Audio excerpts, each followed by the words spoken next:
really can impact all the other parts of the enterprise. I'm going to ask a loaded question if you can tell me wrong. Do you think that healthcare organizations are over-indexing on the clinical piece and not paying attention to some of these other parts of their day-to-day business operations? Or actually, there's just a lot of media focus on clinical applications, and the healthcare organizations themselves are perfectly focused on both sides? Yeah, I can take that.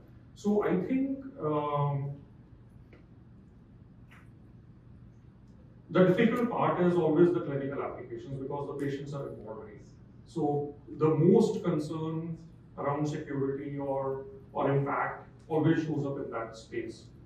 If you're doing things with Gen AI or AI in other parts of the organization, it may not impact the patient outcomes as much. So it's easier to do. So what I'm trying to make a distinction is that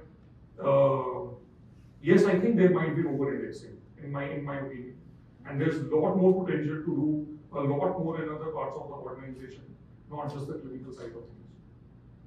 Well, one thing is like I think there's a lot of research going on in different areas, and where people are looking into how these applications are going to be useful in the future, how these KPIs should be developed, how these processes are really improved over time, how it's going to impact patient services, patient care, and what this patient satisfaction is there or not. So I think those aspects are critical, but they're not focused that much.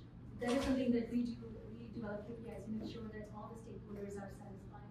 Just make sure that they are able to in an efficient manner. I'm sure all the stakeholders are always fully satisfied. There's never any tension. Especially the payers. Well, look, Michael, I wanted to bring it back to your experience now. We've heard from Rohit and Sahar around